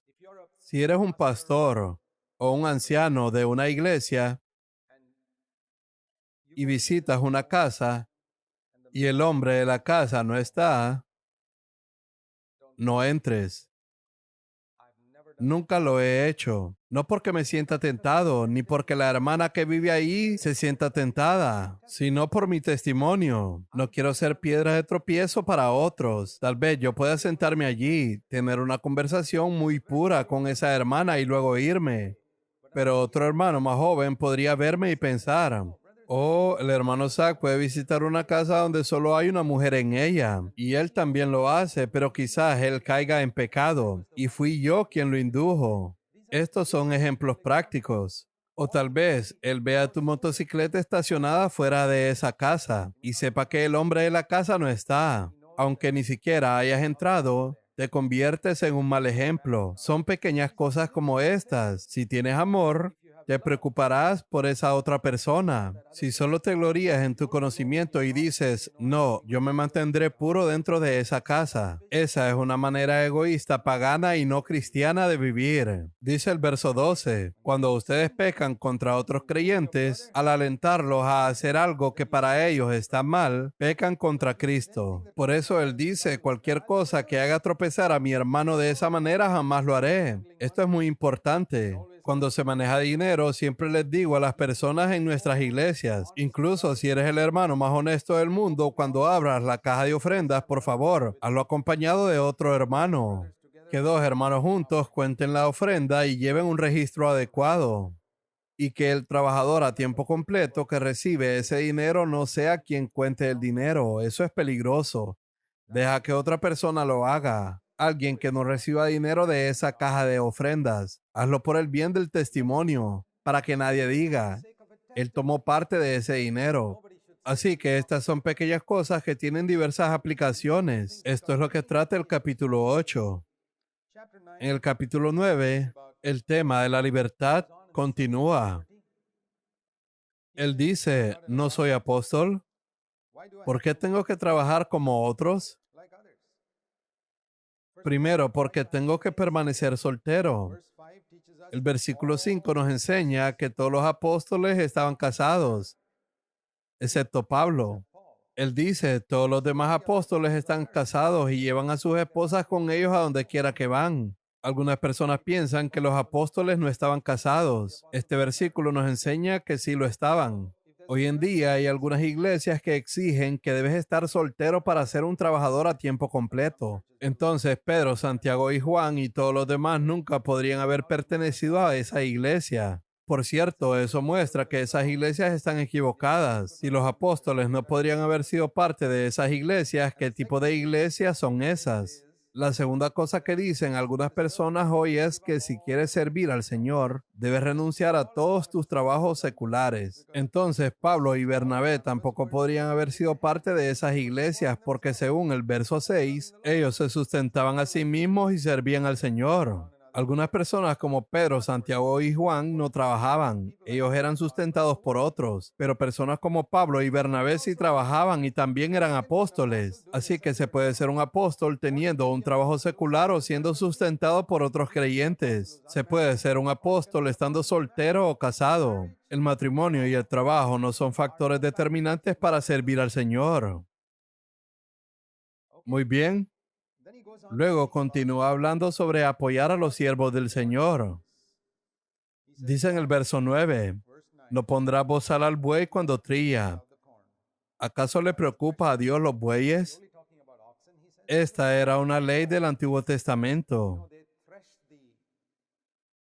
Cuando trillaban el grano usando bueyes, y algunos granjeros egoístas y duros de corazón cerraban la boca del buey para que no comiera algo de grano. Dios dijo, no, deja su boca abierta. Así dejaban que el buey comiera algo después de todo estaba trabajando. Pablo dice, ¿creen que a Dios solo le importa a los bueyes? No. Eso fue escrito para nosotros según el verso 10, para que aquellos que sirven al Señor puedan sustentarse ellos mismos y a sus familias, porque están trabajando arduamente como los bueyes haciendo la obra del Señor. Pablo continúa diciendo, si en ustedes sembramos lo espiritual, ¿será demasiado que de ustedes cosechemos lo material? Es decir, los hemos servido espiritualmente. ¿Está mal que ustedes nos brinden algo de ayuda material para cubrir nuestras necesidades? Él no está hablando de recolectar dinero para construir casas, comprar terrenos o propiedades a nombre de su familia. No está hablando de eso. Se refiere a supervivencia, a obtener lo suficiente para comer, beber, comprar ropa, viajar de un lugar a otro, para predicar el evangelio y alquilar una casa sencilla. Habla de este tipo de necesidades, algo que ha sido explotado hoy en día por muchas personas que dicen, debes apoyarme y luego gastar esos recursos de manera extravagante y vivir con lujo. No es eso. Pablo continúa diciendo que incluso en el Antiguo Testamento los sacerdotes podían tomar las ofrendas y sacrificios hechos en el templo. Primera de Corintios capítulo 9, verso 14 dice, así también ordenó el Señor que los que proclaman el Evangelio vivan del Evangelio. Esto enseña que aquellos que predican las buenas nuevas aquí y allá tienen todo el derecho de recibir regalos de quienes se benefician de su ministerio. De hecho, en Gálatas 6, verso 6 dice, y al que se le enseña la palabra, que comparta toda cosa buena con el que le enseña. Encuentro en la cristiandad dos extremos sobre esto. Un extremo son aquellos que explotan esta enseñanza para ganar mucho dinero para ellos mismos, basándose en esta doctrina. Y el otro extremo son personas que no hacen lo suficiente o nada por aquellos que les ministran la palabra de Dios. Ellos también están en un extremo. Piensan que son mejores que los otros, pero simplemente se han caído por el precipicio del otro lado. Ambos están fuera de la voluntad de Dios. Aquellos que obedecen la palabra de Dios son honrados por Dios, pero esto no debe ser usado por nosotros para ganar mucho dinero. Y Pablo dice, estoy escribiendo todo esto, pero ahora déjenme darles mi ejemplo. Él aclara, no estoy escribiendo esto para que así se haga conmigo, porque no necesito tu dinero. Nunca he tomado dinero de ustedes, los corintios, y no estoy escribiendo ahora para pedirles que me den dinero, porque no lo necesito. Yo trabajo con mis manos. Pablo era muy cuidadoso. Él recibió dinero de la iglesia en Filipos. Pueden leer eso en 2 Corintios 11 y Filipenses capítulo 4, que es Macedonia. Él no recibió dinero de los corintios. Puedes leerlo en 1 Corintios 9 y 2 Corintios 11. No recibió dinero de la iglesia en Éfeso. Esto se encuentra en Hechos capítulo 20. No recibió dinero de la iglesia en Tesalónica. Pueden leerlo en 2 Tesalonicenses capítulo 3. En la mayoría de las iglesias, Pablo no recibió dinero. De hecho, según lo que sabemos, solo lo recibió de la iglesia en Filipos. Pablo sabía discernir, sabía dónde aceptar y dónde no. No tenía una regla estándar. En cada caso, él percibía por el Espíritu Santo si se sentía libre para recibir de ese grupo de iglesias o de esa persona. Así que un verdadero siervo de Dios era así. Y aquí él dice, ¿por qué lo hago de esta manera? Este es un versículo muy importante. Versículo 18. ¿Cuál es entonces mi paga? En otras palabras, ¿por qué les sirvo sin tomar dinero de ustedes? Lo hago porque quiero que al predicar el Evangelio pueda ofrecerlo gratuitamente. Verso 18. El Evangelio debe ser gratuito. Las personas que escuchan el Evangelio deben saber que no tienen que pagar ni un solo centavo para escucharlo. Y es por eso, a lo largo de mi vida, En cualquier reunión pública que he tenido la oportunidad de influir en su organización, siempre he dicho, no haremos una colecta, porque podría haber incrédulos aquí, y los incrédulos no deberían sentir que tienen que pagar ni un solo centavo para escuchar el Evangelio. Nunca me he arrepentido de esa decisión en ningún lugar al que he ido. Solo los creyentes tienen derecho a apoyar la obra de Dios. Los incrédulos no tienen derecho a apoyar la obra de Dios porque no deberían presentarse un día ante el Señor y decir, Señor, ¿cómo puedes enviarme al infierno? Yo le di 100 rupias al hermano Zach para que predicara tu palabra. ¿Recuerdas aquel día que él hizo una colecta en una reunión y yo puse 100 rupias en la bolsa? ¿Y él vio eso? Nadie podría decir eso de mí en el día del juicio. Pero hay muchos incrédulos que podrán decir eso de muchas organizaciones y predicadores. Señor, apoyamos a ese hombre, le dimos dinero a ese hombre y él lo aceptó. ¿Y ahora me envías al infierno?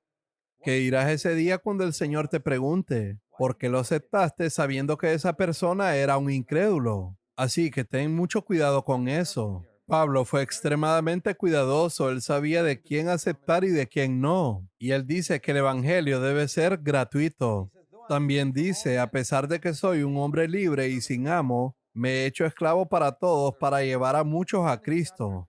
Y luego en los versículos 24 al 27, él habla acerca de mantener su cuerpo bajo control. Dice en el verso 27, no sea que habiendo predicado a otros, yo mismo sea descalificado. ¿Sabes que es posible para un siervo de Dios predicar muchas verdades maravillosas como Salomón, quien escribió 3 libros de las Escrituras, e ir al infierno? Lo que Pablo quiere decir aquí en el verso 27 es que si no mantengo mis deseos corporales bajo control, puedo predicar mensajes maravillosos sobre todo tipo de temas a todos y finalmente ir al infierno yo mismo. El apóstol Pablo, el hombre que estableció iglesias, el hombre que escribió las escrituras, el hombre que resucitó muertos, el que sanó enfermos, el que predicó tantos sermones maravillosos, él dice, puedo ser descalificado en el día final si no mantengo mis pasiones corporales bajo control. Y si tú piensas, oh, Dios me ha usado tanto, seguro que me llevará a su reino. No necesariamente. Es tu vida lo que Dios mira principalmente, no tu ministerio.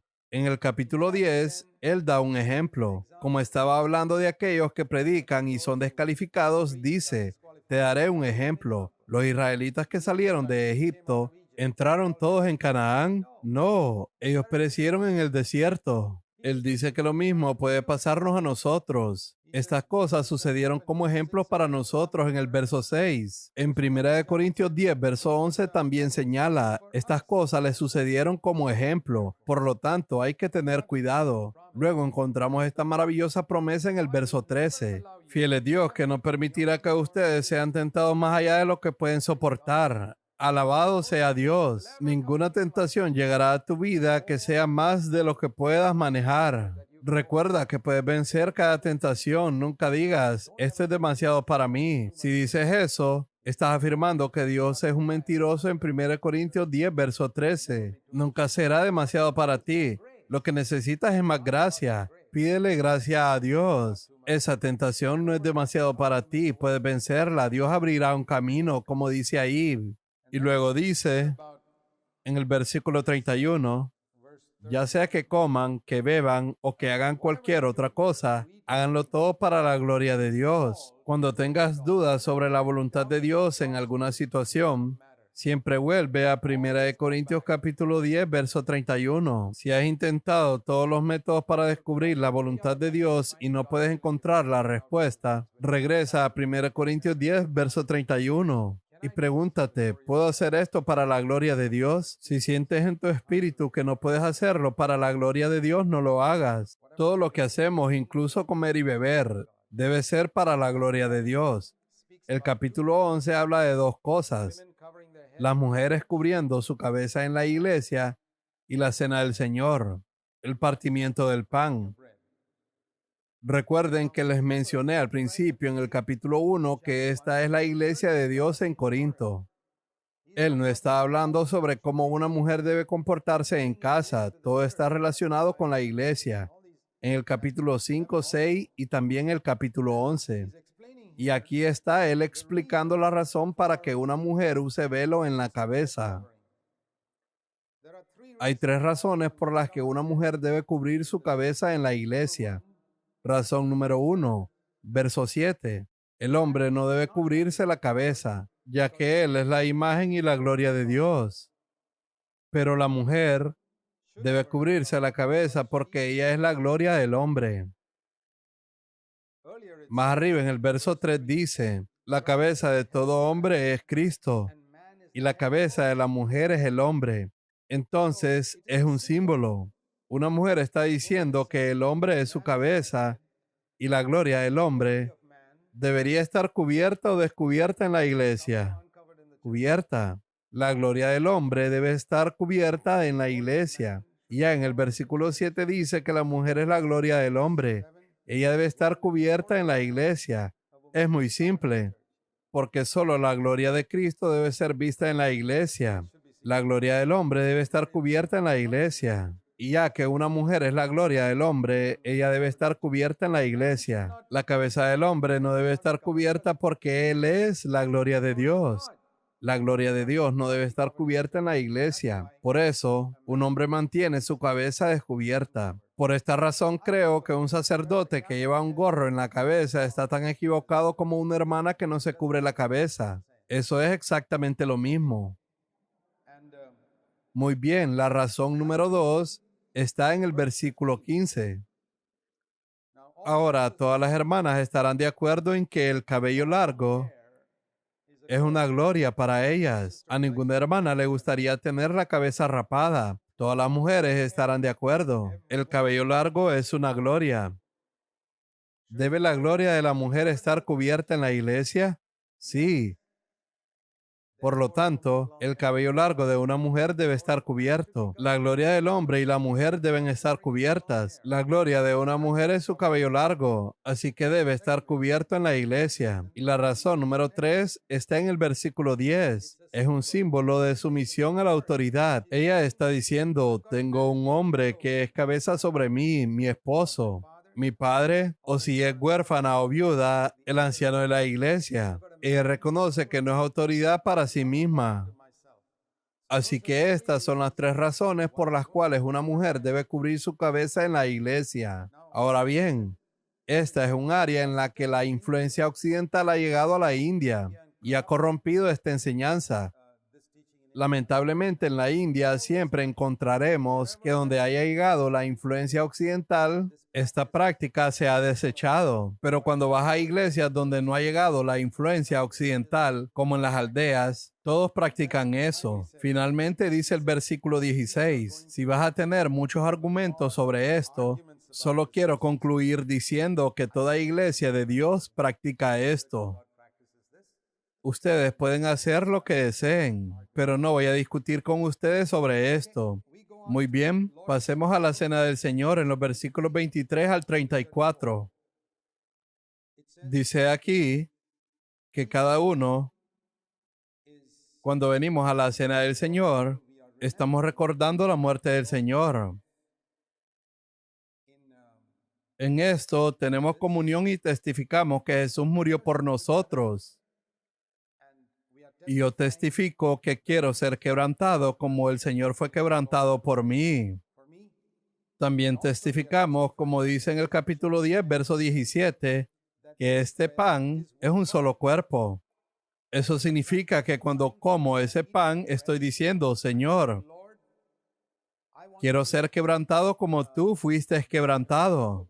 No quiero que un sacerdote lo parta y lo ponga en mi boca. Él no puede decidir si quiero ser quebrantado o no. Tengo que partir ese pan y yo mismo ponerlo en mi boca. Nadie más puede decidirlo por mí. Yo lo parto, lo pongo en mi boca y digo, Señor, quiero ser quebrantado y tener comunión contigo. Al mismo tiempo, antes de que ese pan fuera partido, era un solo pan. Y estoy diciendo, no solo lo estoy partiendo como testimonio de mi pacto contigo, también es un testimonio de mi pacto con mis hermanos creyentes aquí, con quienes soy uno. Así como este pan era uno antes de que todo lo partiéramos, ahora este pan ha ido para para todos nuestros estómagos, pero somos uno, porque este pan era uno antes de que fuera a tu estómago y al mío. Como dice aquí en este versículo que leemos en 1 Corintios 10, verso 17, que somos un solo pan y un solo cuerpo. Ahora bien, si no tenemos este tipo de relación vertical con el Señor y la relación horizontal con nuestros hermanos creyentes, no debemos partir el pan. Si hay alguien sentado allí con quien guardo amargura, o alguien con quien estoy discutiendo por una propiedad, o alguien con quien guardas rencor, no partas el pan, porque dice que si lo haces podrías enfermarte. En el verso 30, Dios podría castigarte, enfermarte espiritualmente o físicamente, o ser espiritual y físicamente débil,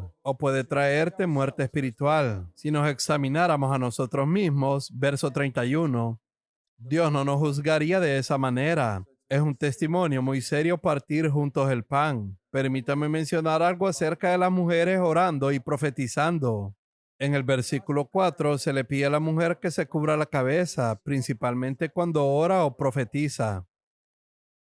Ahí dice, mientras ora o profetiza, lo cual nos enseña que una mujer puede profetizar. Es muy claro ahí en 1 Corintios 11, verso 4, que una mujer puede profetizar. Ella no puede enseñar, pero puede profetizar. Eso significa que puede compartir la palabra de Dios de una manera que anime a otros, pero no puede enseñar en la iglesia. Muy bien, pasemos al capítulo 12, donde leemos acerca de los dones del Espíritu. Y quiero que noten aquí que los dones se ven en relación con el cuerpo de Cristo. Es muy importante ver esto. Muchas personas piensan en los dones por sí mismos y por eso se confunden. Leen la primera mitad de 1 Corintios 12 y no leen la segunda mitad. Es como algunas personas que valoran la segunda mitad de 1 Corintios 11 y descuidan la primera mitad. ¿Por qué descuidan la primera mitad? Dicen que la primera mitad es cultural y que la segunda mitad es para todos. Entonces se convierten en jueces de la palabra de Dios. No. 1 Corintios 11, tanto la primera mitad como la segunda mitad son para hoy. En 1 Corintios 12 también la primera mitad habla de los dones y la segunda mitad habla del cuerpo. Si quieres entender los dones correctamente, debes verlo en conexión con el cuerpo de Cristo. Por ejemplo, en 1 Corintios 12 habla del pie, versículo 15, el oído, versículo 16, el ojo, versículo 17 y la mano, versículo 15. Y así sucesivamente. Y dice en el verso 14, el cuerpo consta de muchas partes diferentes, no solo de una parte. Así que lo que está diciendo es que estos dones son exactamente como los diferentes miembros de nuestro cuerpo, en el cuerpo de Cristo. Entonces dice que no todos deberían querer ser un oído o un ojo.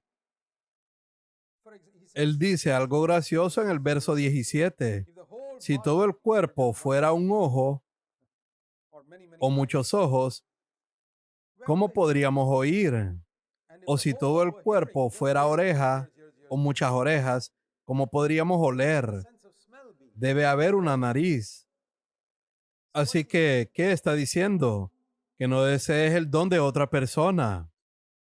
Tal vez a otro hermano, Dios lo hizo un ojo o una lengua, pero Él no quiere que seas una lengua, Él quiere que seas una oreja, un dedo pequeño, un hígado o un riñón. ¿Ves? Hay muchas partes del cuerpo. Por ejemplo, hay partes del cuerpo que no son visibles. Algunas partes del cuerpo parecen más débiles. Son muy sensibles y se lastiman fácilmente, mientras que otras son duras, como las plantas de los pies, que pueden soportar un trato más rudo. Pero hay partes del cuerpo que son muy sensibles, como los ojos. Por ejemplo, una pizca de polvo puede molestarlos, pero los pies pueden manejar mucha suciedad y caminar sobre el polvo sin problema. Entonces él dice, todas las partes son importantes. Hay miembros visibles y miembros invisibles, como el corazón, hígado, riñón. Todas son importantes. Algunas partes son atractivas y otras no lo son tanto, por lo que no las mostramos.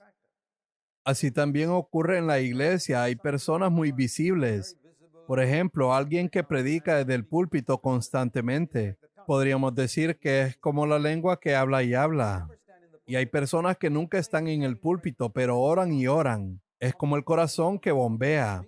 bombea sangre para que la boca pueda hablar. Ahora dime, ¿cuál es más importante? ¿El corazón o la boca? ¿Sabes la respuesta? Ambos son importantes. La boca no puede hablar sin el corazón, y el corazón moriría si la boca no come y envía energía hacia adentro. Entonces, ¿cuál es importante? Ambos son importantes. El corazón depende de la boca y la boca depende del corazón. Así que él dice, cualquiera que sea el don espiritual que tengas, recuerda que necesitas a ese hermano y él te necesita a ti. Él puede ser un hermano invisible como el corazón que nadie lo ve y aprecia. Tú puedes ser un hermano visible como la cara, los ojos y las manos y todo lo que se mueve. No hay competencia porque hay tantos dones espirituales. Dice en el verso 28, uno es apóstol, otro profeta, alguien habla en lenguas, alguien tiene el don de sanidad. Todos son necesarios y no todos tienen que tener el don de otro. No debería haber competencia en el cuerpo. No se trata de decir, como dice el versículo 21, no te necesito, yo puedo hacerlo solo. No, no hay competencia. Por ejemplo, ¿crees que esta mano izquierda alguna vez siente celos de la mano derecha? Esta mano derecha escribe todas las cartas importantes y firma todos los cheques. Supongamos que la mano izquierda siente celos y dice, la mano derecha está haciendo todo el trabajo importante y yo no hago ningún trabajo importante. Y un día me lesiono y la mano derecha está enyesada. La mano izquierda dice, ahora tengo mi oportunidad, puedo hacerlo todo. Y la mano izquierda intenta firmar un cheque, pero el banco no lo acepta. La firma no es reconocida porque la mano izquierda no puede firmar ese cheque. Entonces, ¿qué debería hacer la mano izquierda? La mano izquierda debería hacer todo lo posible para restaurar la salud de la mano derecha lo más pronto posible para que pueda volver a firmar un cheque. ¿Puedes hacer eso en el cuerpo de Cristo? Cuando ves que otro hermano tiene más dones que tú, él puede firmar el cheque tan fácilmente que incluso tú con gran esfuerzo. No puedes duplicar esa firma porque eres la mano izquierda. ¿Por qué deberías hacerlo? Ese no es tu llamado. Un miembro del cuerpo que firme cheques es suficiente. O si eres un pie, ¿quieres firmar cheques? Eres un pie. Hay tantas complicaciones y competencias en el cuerpo porque las personas no han entendido lo que es el cuerpo de Cristo. Creo que una de las necesidades más grandes es entender el cuerpo de Cristo. Durante años las personas me han hecho esta pregunta. Hermano Zach, ¿por qué sigues enfatizando la santidad y la santidad? Y yo le respondo, porque el riñón por el que pasa la sangre siempre enfatiza pureza, pureza, pureza. Eso es todo lo que hacen los riñones. Los riñones no hacen nada más, pero el día que los riñones dejen de funcionar, tú también dejas de funcionar, ¿lo sabías? Sin embargo, hacen una sola cosa, purificar el torrente sanguíneo y mantener todos los químicos balanceados en la sangre. Eso es todo lo que hacen. ¿Pero crees que los riñones pueden funcionar sin la mano, la boca y todo lo demás? No, todos nos necesitamos. El evangelismo es como una mano que toma un pedazo de pan y lo pone en la boca para ser comido. Tomas a un incrédulo y lo colocas dentro del cuerpo de Cristo. ¿Es eso suficiente? ¿Solo lo pones en la boca? Si mantienes el pan en tu boca durante 10 días, ¿qué pasará? Este es el evangelismo. Después del evangelismo, tomas al incrédulo y lo introduces. Alguien más tiene que intervenir, descomponerlo, hacerlo más pequeño, humillarlo, llevarlo al estómago y verter algo de ácido sobre él. Este es el ministerio de la palabra. Luego lo descomponen completamente hasta que finalmente se convierte en sangre, carne y huesos y se transforma en parte del cuerpo. Pero supongamos que solo lo colocas en la boca o lo mantienes en el estómago sin digerirlo. Después de un tiempo simplemente lo vomitarás. El incrédulo saldrá. Entonces ves que la evangelización debe llevar a otros ministerios que enseñen, que descompongan su orgullo, que los humillen, que enfaticen la pureza como los riñones. Entonces, ¿qué es más importante? Todos son igualmente importantes. No intentes hacer el ministerio de otra persona. Trabaja junto con otros. Para mí esto ha sido una gran liberación en mi vida una vez que comprendí esto. Y eso es lo que sucede en el capítulo 13. Recuerda que el capítulo 13 está entre los capítulos 12 y 14, que tratan sobre los dones del Espíritu Santo. Y muchas personas olvidan eso. Hoy en día hay multitudes de personas que están en contra de los dones del Espíritu Santo, pero siempre hablan del capítulo 13. Desde el capítulo 11 se saltan hasta el capítulo 13. Del 13 se saltan al capítulo 15, omitiendo 2 capítulos en medio. ¿Por qué? El capítulo 13 está justo en medio de los dones del Espíritu Santo. ¿Cómo puedes estar en contra de los dones del Espíritu Santo y hablar de amor? Primera de Corintios 12, verso 31 dice, y aún yo les muestro un camino más excelente para ejercer los dones del Espíritu Santo. Entonces, el capítulo 13 habla del amor, diciéndote cómo usar los dones del Espíritu. Todo debe hacerse con amor. Si no tienes amor, eres como un cable eléctrico sin aislamiento. ¿Has notado que un cable eléctrico siempre tiene un aislamiento de plástico o de goma? De lo contrario, mataría a las personas. Ese aislamiento es el amor. Si tienes el poder del Espíritu Santo, pero no tienes amor, simplemente vas a matar a las personas. Así que deja que todo lo que hagas sea hecho con amor. Que ese aislamiento esté sobre cada parte del cable eléctrico. Entonces no matarás a las personas y las bendecirás con luz y poder. Así que el amor es así. Necesitas dedicar toda una sesión para estudiar 1 Corintios capítulo 13. Tómate el tiempo. Trata sobre el amor. El capítulo 14 habla sobre cómo debemos ejercer particularmente en la iglesia los dones de lenguas y profecía. Ahora, en 1 Corintios capítulo 14, verso 5 dice, yo quisiera que todos hablaran en lenguas. Eso no significa que todos deban hablar en lenguas. En 1 Corintios capítulo 7, él dijo, quisiera que todos fueran solteros. Ahora, conozco muchas iglesias que citan 1 Corintios capítulo 14, verso 5, quisiera que todos hablaran en lenguas, pero no citan 1 Corintios capítulo 7, quisiera que todos fueran solteros. ¿Qué quería decir? Pablo dijo ambas cosas. ¿Quiso decir que todos debían ser solteros? Ese era su deseo, pero se da cuenta de que algunas personas no están llamadas a ser solteras. Lo mismo sucede aquí, él se da cuenta de que no todos son llamados a hablar en lenguas. Es muy claro en el verso 5 que no todos en Corinto hablaban en lenguas. No entiendo cómo hoy en día se obliga a todos a hablar en lengua. Así es como surgen las falsas lenguas. Al mismo tiempo, dice en 1 Corintios 14, verso 39, no prohíban hablar en lenguas. Hoy en día vemos 2 grupos en el cristianismo. Los que prohíben hablar en lenguas desobedeciendo el verso 39 y los que obligan a todos a hablar en lenguas, cuando el verso 5 dice que solo algunos la hablan. También dice en 1 Corintios capítulo 12, verso 30, ¿acaso hablan todos en lengua? No. Además, está claro en 1 Corintios capítulo 14 que el hablar en lenguas de hoy es diferente al hablar en lenguas en el día de Pentecostés. En el día de Pentecostés no había necesidad del don de interpretación. Un hombre hablaba en lenguas y sin interpretación. Todos lo entendían. Pero en 1 Corintios capítulo 14, verso 5 dice, ¿de qué sirve que alguien hable en lenguas a menos que alguien interprete lo que dice? Eso no era cierto en el día de Pentecostés. Entonces era valioso sin interpretación. Pero aquí dice, si no hay intérprete, ¿qué debe hacer?